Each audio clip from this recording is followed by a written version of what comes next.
Hello everyone, this is Prussia faces the Russian bear. This is episode 13 out of I think 17 of House of History's like Frederick the Great series. So this is the Battle of 7 Years' War, August 30th, 1757 AD, and we're going to do the video right now.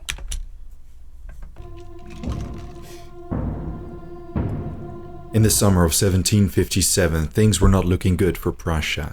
Its King Frederick the Great often wondered if his participation in what would become known as the 7 Years' War had been the greatest mistake of his life. After the costly victory of the Battle of Prague, Prussia suffered a decisive defeat at the hands of a much larger Austrian army at Kolin. In the aftermath of Kolin, Frederick retreated to Silesia and Saxony in an attempt to hold the frontiers there. The theaters of war during this time can be roughly divided into three parts. A large French army and the Rijksarmee threatened Prussia's western flank. In July, a combined Hanoverian Hessian army under the Duke of Cumberland was defeated by General d'Estrées, opening the way to Brandenburg and Saxony. To the south, the Austrian army under Field Marshal Daun and Prince Charles of Lorraine threatened Prussia's heartland, not to mention the constant raids by irregulars against towns and villages. This was exemplified by the defeat of a Prussian army at Landeshut. Though not a decisive monumental battle, it illustrated Prussia's problem. They were nearly always heavily outnumbered. But through it all, the most significant problem logistics-wise was East Prussia. The duchy was separated by over 300 miles, around 500 kilometers, of Polish territory. Moreover, because of Russia's lukewarm feelings towards the French and British and their abysmal supply line infrastructure. The conflict on Prussia's eastern frontier had not yet escalated to combat. Frankly, the Eastern Front had been dormant so far, but news of the defeat at Kolin also reached the east, and things began moving. The Russians learned of Prussia's recent defeat and sent two armies to the duchy. 18,000 soldiers under Count William Firmer laid siege to Mehmed. Another army numbering some 70,000 under Field Marshal Stepan Arpraxin crossed the Niemen River, slowly advancing towards Wehlau. The Russian army, especially its Cossacks, were notorious for its plunderings and general disobedience. The invasion was no exception. In early July, Firmer captured Mehmed, establishing the main supply base and departing to link up with Apraxin. The first reports of Cossack plunderings reached Frederick on July 17. He had the looming danger in the west and south to worry about, and ordered the heavily outnumbered 70-year-old Field Marshal Hans von Lewald to hold the duchy with 25,000 soldiers. The king wasn't too worried that unruly bunch would stand no chance against the disciplined Prussians. Additionally, the Russian supply lines were stretched beyond what could reasonably maintain an army. As a result, tens of thousands of soldiers were foraging the woods and plundering villages, but marauders were not. Fact of the matter was that the Russians advanced against the Prussians. In late August, Apraxin continued his advance against Lewald, stationed at Wehlau. Lewald received no specific orders, only to face the Russian army as he saw fit. Historians mention his advanced age and his inexperience as an autonomous commander. But given these facts, it makes it all the more surprising what happened next, because due to some rapid and unexpected maneuvering, the Prussian army surprised the Russians between the villages of Groß Jägersdorf and Norrkit. On the evening of August 29, Lewald and his army arrived nearby the village of Puschdorf. They set up camp between the village and the woodlands, but not for long. That night, the Prussians prepared a march against the Russians in what would hopefully culminate in a deadly surprise attack. Lewald commanded approximately 25,000 to 27,700 soldiers, 17,000. I scratched the back of my ear. Probably can't see it. Did it on Friday, and my ear itched, and I just broke open the scab. So I keep wiping a little bit of blood off of my ear. So I apologize if you see me and think, what is he doing? infantry in 22 battalions, 8,200 horsemen in 50 squadrons, and 55 artillery pieces. Field Marshal Stepan Apraksin commanded at least double that. Sources differ a little bit, but it is generally assumed he commanded between 55,000 and 75,000 soldiers. Wow. At least 36,200 infantry, 18,600 cavalry, and 263 guns.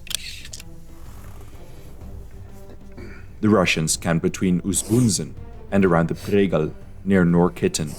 Their surroundings consisted of marshes and woodlands. The Russians outnumbered the Prussians at least 2 to 1.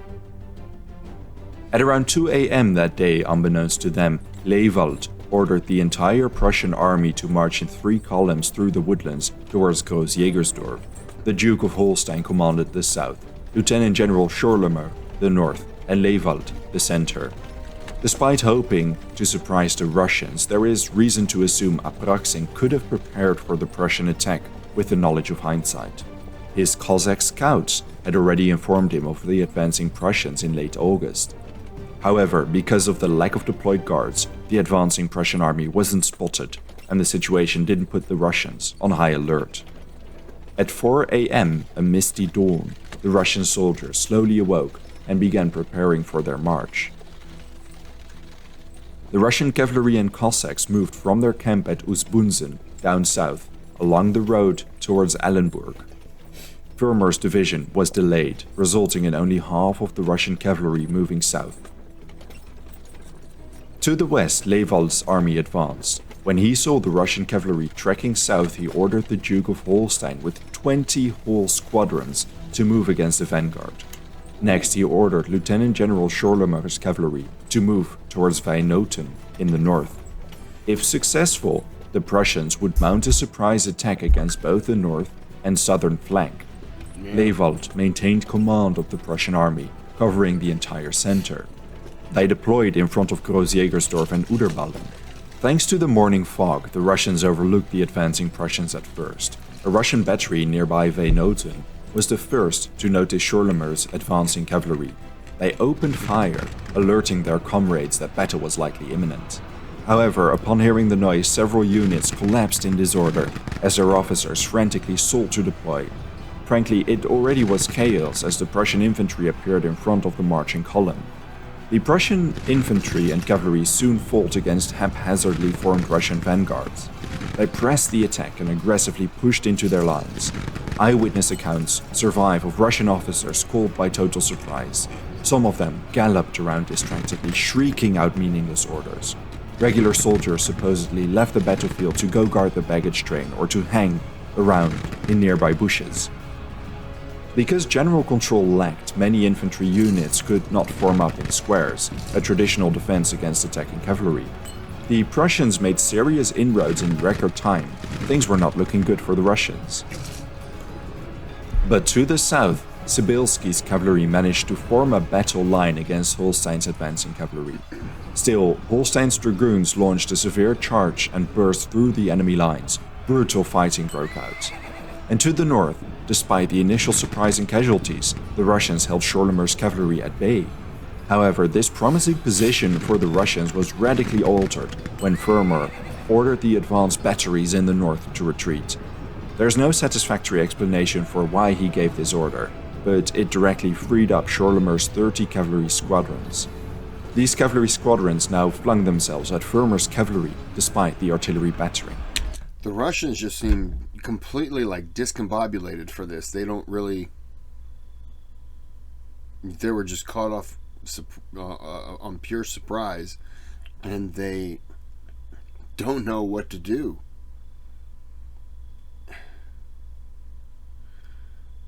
I don't know, but everything seems to be working for the Prussians right now. It's Casualties mounted. To their south, the Prussian infantry continued making inroads against the Russians. Fighting slowly moved into the Norrkitten Wald, but despite the Prussian discipline and their advantage of surprise, it gradually became evident reserves plugged the holes with relative ease. This also became noticeable to the south. Holstein's dragoons lost 55 men, Despite inflicting many more casualties, it put them on the back foot. The other cavalry units too lost significant numbers, sometimes up to half their strength. They battered the Russians, but their numerical disadvantage showed. Meanwhile, nearby North Kitten, General Pyotr Rumyantsev managed to rally his infantry. Using them as reserves, they charged through the forest against the Prussian infantry. The combat slowly began moving in the opposite direction, outside the woods. The Russians returned fire perhaps a fraction of the time, but the volume of volleys still tore into the Prussian ranks. The battlefield was cluttered and chaotic thanks to artillery shelling from both sides. Eyewitness accounts mention blinding smoke. During the skirmish, a Prussian regiment accidentally fired into its front lines. Many men were lost. They feel like they got their footing now. Then on the south, the Russian cavalry seemingly broke. They were routed, and Holstein's dragoons chased them using the momentum. I spoke too soon. I spoke too soon. Would Prussia finally break through? Well, certainly not in the way they expected. It was all a ruse. The Cossacks feigned retreat as Holstein's dragoons chased them past Uzbunsen. Suddenly they ran into Sibilski's heavy guns. They mauled the Prussian cavalry, and as the Russian infantry closed off their only escape, they surrendered. They were captured almost to a man. Wow. Okay. This happened around 6 a.m. Fighting continued until approximately 7 a.m. The battle lines remained somewhat the same. The decisive combats occurred around the center where the Prussian infantry and Russians heavily clashed. Still, despite causing many more casualties, the holes were plugged with reserves. For example, an infantry unit broke through the Russian ranks but lost 489 men and 16 officers. Because of the lack of follow-up, the heavily battered unit had to pull back again. As more Russians began forming up and resisting the Prussians, Leybold understood further attacks would disproportionately affect his men, so he ordered the general retreat. In total, the Prussians suffered between 5,000 and 6,000 casualties. Sources indicate 1,452 dead and 4,502 wounded, although the number of wounded soldiers seems to be inflated. Among them were 282 officers. They also lost 17 battalion guns and 11 big guns. The Russians suffered between 5,000 and 7,000 casualties, at least 1,818 dead and 2,800 wounded. Among them were 11 generals, a surprisingly high number. I think it is worth briefly reflecting on the battle and its implications.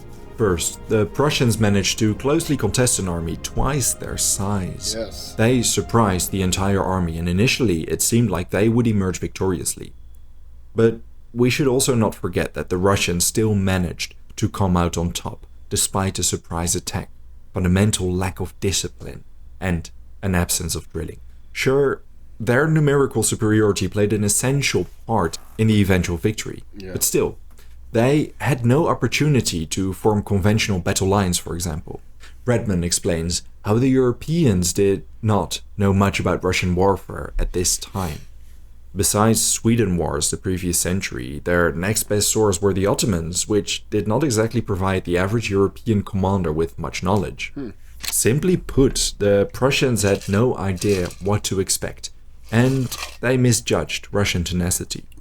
This is something that caught me personally somewhat by surprise, but it makes total sense. During the early and middle 18th century, there indeed must have been an absence of knowledge about the Russian warfare and army and their battle tactics. As for Groß-Jägersdorf's aftermath, for the Russians, the most logical course of action would be to continue for 50 more kilometers and seize Königgrätz, the duchy's capital. This move would certainly amputate one of Prussia's safeguards, and it would open the way to its heartland. However, the opposite happened. It was a blessing for Frederick, one that is inexplicable. There would be several more of these strange, inexplicable events during the entire war. Because whether it was because of a false report of the death of the Tsarina, the complete lack of supply lines, local uprisings against the marauding Russians, or an epidemic of smallpox among his soldiers, all that we know is that Apraxin did not follow up his victory. After the victory of Groß-Jägersdorf, the Russians retreated from the duchy. Unfortunately for Apraxin, the Tsarina had not passed away. When she learned of his rather random retreat, she relieved him from command and investigated the Chancellor, supposedly supporting the retreat, for treason. As a result, the Chancellor, Alexei Bestujev-Ryumin, was exiled to his estates. The Tsarina appointed the new Russian commander, William Fermor. This new commander would give Prussia much more of a run for its money, and as the other parties of the war learned of Prussia's defeat, things began heating up in Central Europe. Thank you very much for watching this video. If there's a top... Wow, that's pretty good. I kind of got kind of sucked in. That was really good. Well, I'm going to go ahead and end it here. And, like and subscribe. Or testicles be mauled by a tiger in a park, So have a good day, have a good night.